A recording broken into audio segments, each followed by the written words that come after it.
Good morning everyone. बच्चों, अब हम कर रहे हैं क्वेश्चन 3 एक्सरसाइज 5.2 अर्थमेटिक प्रोग्रेशन।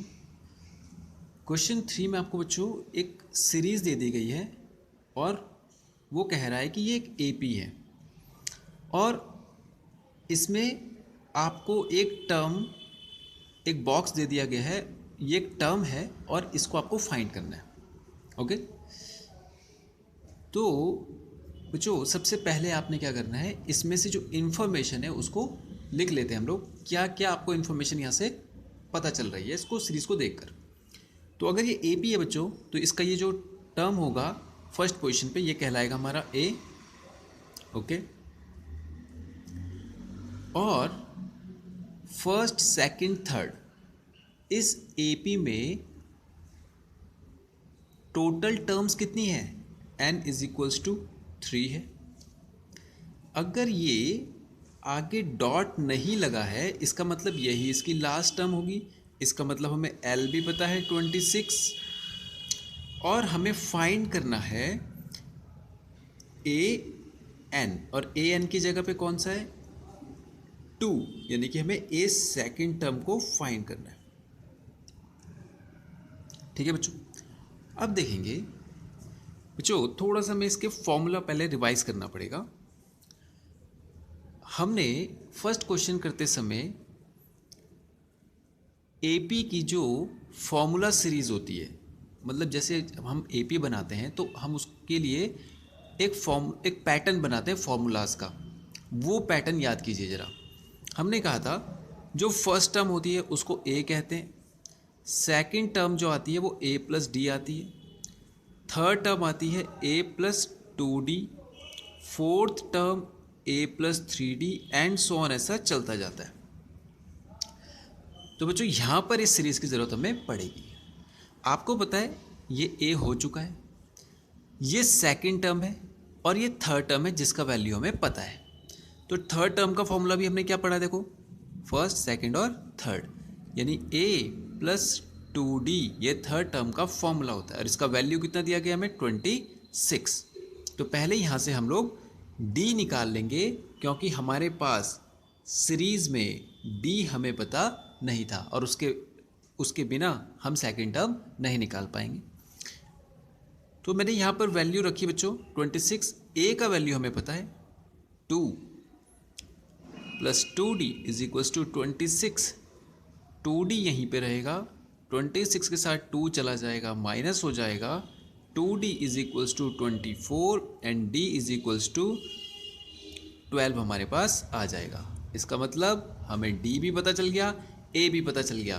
तो हमारा सेकंड टर्म हमें चाहिए, तो सेकंड टर्म का फॉर्मूला क्या होता है a प्लस डी, यानी आपको 2 में 12 ऐड करते तो हमें आ जाता 14। ये हमारे पास हो गया मिसिंग टर्म 14। ओके, अब बच्चों इसका सेकंड पार्ट देख लेते हैं।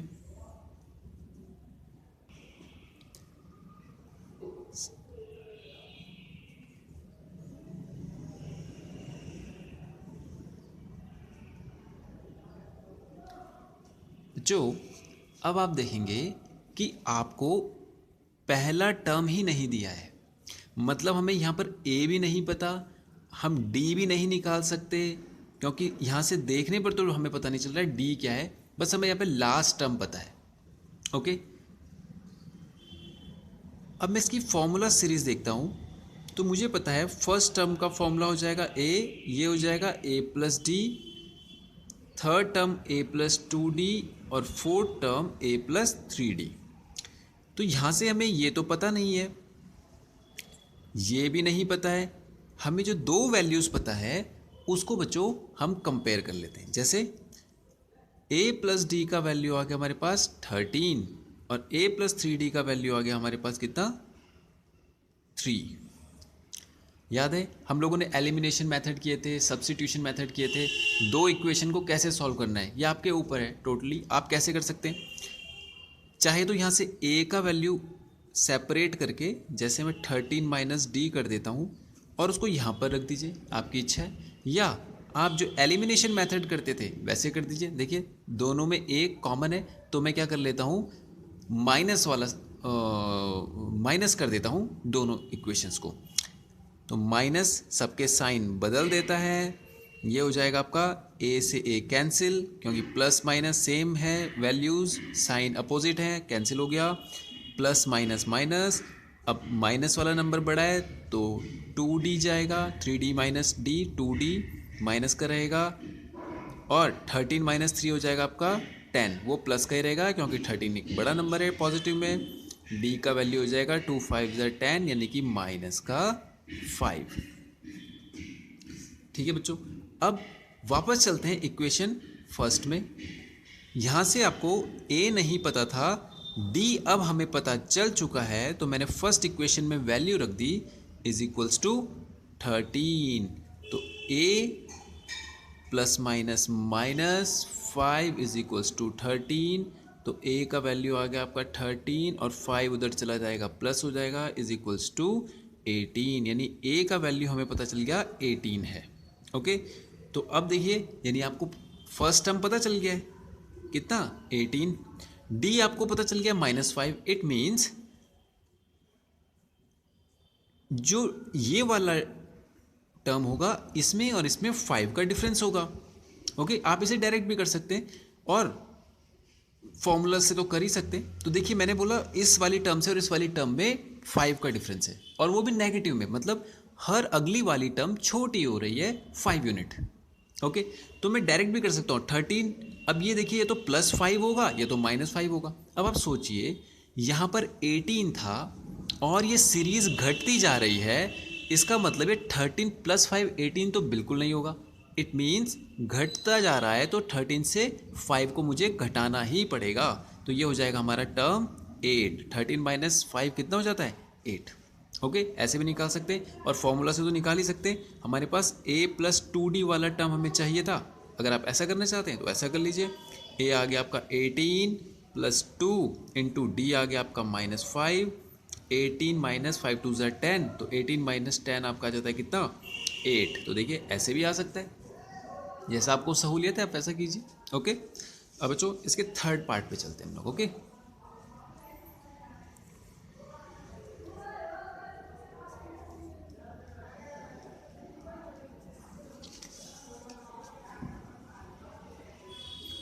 थर्ड पार्ट है 5 मिसिंग टर्म है एंड 9 होल 1/2।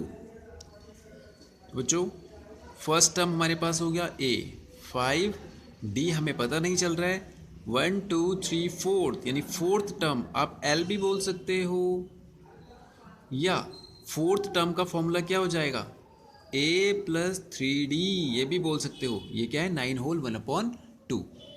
तो इसमें मैं वैल्यू रख लूँगा a की, ये वाली इक्वेशन दिख रही है आपको, तो a + 3d is equals to हो जाएगा 9 2 = 18 + 1 19/2। यहाँ से a का वैल्यू रखूँगा 5 + 3d is equals to 19/2।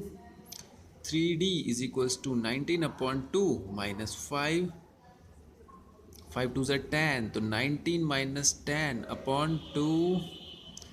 3d is equals to 9/2, 3 से 3 टाइम्स, तो d का वैल्यू आ गया आपका 3/2।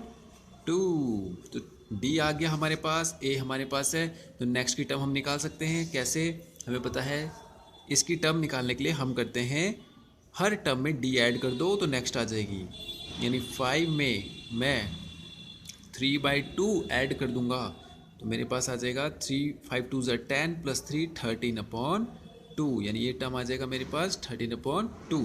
अब 13/2 में भी मैं d ऐड करूँगा तो मेरा नेक्स्ट टर्म आ जाएगा, तो ये आ जाएगा 13 + 3 16/2, 2 8 = 16, यानी नेक्स्ट टर्म आ गया मेरे पास 8। ओके, आप ऐसे भी कर सकते हैं, बहुत ईजी तरीका है। अब बच्चों इसका फोर्थ पार्ट करते हैं हम लोग। ओके,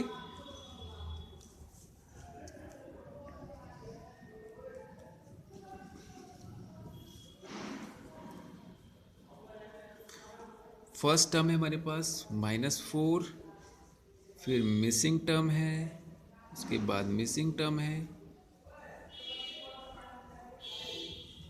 और लास्ट टर्म हमें दे दिया गया 6। बिल्कुल सिमिलर थर्ड ऑप्शन की तरह ही है।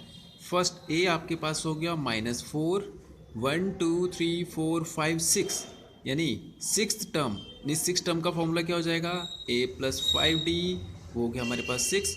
वैल्यू को बच्चों यहाँ पर a की वैल्यू पुट कर दीजिए, तो ये हो जाएगा -4 + 5d = 6, 5d = 6, -4 उधर जाके प्लस हो जाएगा, तो 5d = 10, d = 2, 5 2 10, तो d का वैल्यू आ गया आपका 2।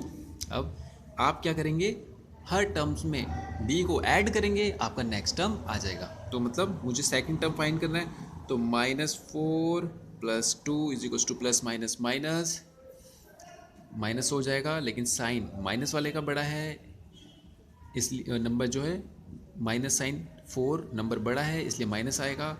अब यानी हम यहाँ पे आ गया हमारे पास -2।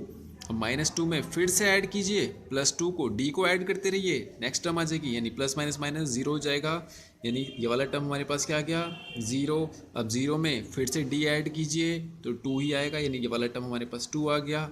फिर 2 में फिर से 2 ऐड कीजिए, कितना आ जाएगा 4, यानी हमारे पास 4 आ गया। अब चेक भी कर लीजिए एक और ऐड करके, तो 6, यानी हमारे पास 6 पहले से ही है, इसका मतलब हमारा बिल्कुल सही सीरीज चल रहा है। ये आपकी सारी की सारी टर्म्स आ गई। ओके बच्चों, अब इसका फिफ्थ पार्ट कर लेते हैं। फर्स्ट टर्म मिसिंग है, फिर 38 दे दिया है आपको, फिर missing term, again missing term, फिर मिसिंग टर्म, और उसके बाद माइनस का 22। अब देखेंगे जो फर्स्ट, देखिए अब यहाँ पर फर्स्ट टर्म नहीं है, सेकंड टर्म है। सेकंड टर्म का फॉर्मूला क्या होता है, a+d, यानी 38 है, 1 2 3 4 5 6। सिक्स टर्म का फॉर्मूला होता है a+5d = -22। तो यानी फिर से वही सब्स्टिट्यूशन कर दीजिए, जैसा आपको पसंद है वैसा कर दीजिए। a+d = 38, माइनस कर रहा हूँ, कैंसिल कर देते हैं, 5d - d कितना हो जाएगा, 4d, माइनस माइनस प्लस हो जाएगा। बच्चों साइन जरूर आपको प्लेस करने हैं, वरना फिर गलत हो जाएगा। देखिए यहाँ पे साइन माइनस कर रहा था, तो सारे साइन रिवर्स हो जाते हैं माइनस करने पे। प्लस था माइनस हो गया, प्लस था माइनस हो गया, प्लस था माइनस हो गया। अब माइनस ये वाला और इसका अब नया साइन हो गया माइनस, तो दोनों के एक्शन क्या होंगे, माइनस माइनस प्लस। तो 8 + 2 10, 3 + 2 5, +1 कैरी का था 6 हो गया, माइनस का ही रहेगा, तो d = 4 15 माइनस में, तो d का वैल्यू आ गया आपको कितना, -15। आप बच्चों एक वैसे भी चेक कर सकते हैं कि क्या ये जो -d है हमारा, माइनस साइन सही आ रहा है क्या, आप चेक कर सकते हैं। देखिए 38 यहाँ पर एक बड़ा नंबर है, ये -22 हो रहा है, तो देखिए घटती भी जा रही है सीरीज, मतलब d हमारे पास -15 होगा। अब d आ चुका है, ठीक है बच्चों। अब d का वैल्यू आप इन दोनों इक्वेशंस में, ये जो हमने बनाई थी ये वाली, इनमें से कहीं पर भी रख दीजिए, आपका a का वैल्यू आ जाएगा। तो a + -15 = 38, तो a - 15 प्लस माइनस माइनस हो जाएगा = 38। a का वैल्यू आ जाएगा आपका 38, -15 उधर जाके प्लस हो जाएगा, तो 38 + 5 43 + 10 53, ये आ जाएगा आपका a का वैल्यू, यानी यहाँ पर आ गया आपका 53। इसी तरह अब आपको ये वाली टर्म पता करनी है, तो ये इसमें आप d को ऐड कर लीजिए, आपका आंसर आ जाएगा। तो 38 + -15, तो 38 - 15 कितना होता है हमारे पास, 38 - 15 यानी कि 23 हो जाएगा। ओके, यानी नेक्स्ट टर्म आ गया हमारे पास 23। अब 23 में फिर से d ऐड कर लीजिए, मतलब सब्ट्रैक्ट कर लीजिए, लेकिन एक्शन एडिशन ही होता है। प्लस माइनस माइनस 23 - 15, 23 - 15, तो कितना हो जाएगा बच्चों हमारे पास, ये हो जाएगा 8। ओके, नेक्स्ट आ जाएगा, यानी ये वाला हमारे पास टर्म आ गया कितना, 8। ओके, अब 8 में फिर से d ऐड कर दीजिए, यानी माइनस का 15, तो 8 + -15, तो 15 - 8 कितना होता है आपका, 7, माइनस का वो भी है ना, तो यहाँ पे आ जाएगा -7। ओके, तो ये सीरीज़ हमारी इस तरह से बन जाएगी। ठीक है बच्चों, तो ये हमारा क्वेश्चन 3 कंप्लीट हो चुका है। अब नेक्स्ट वीडियो में करेंगे हम क्वेश्चन नंबर 4। Thank you.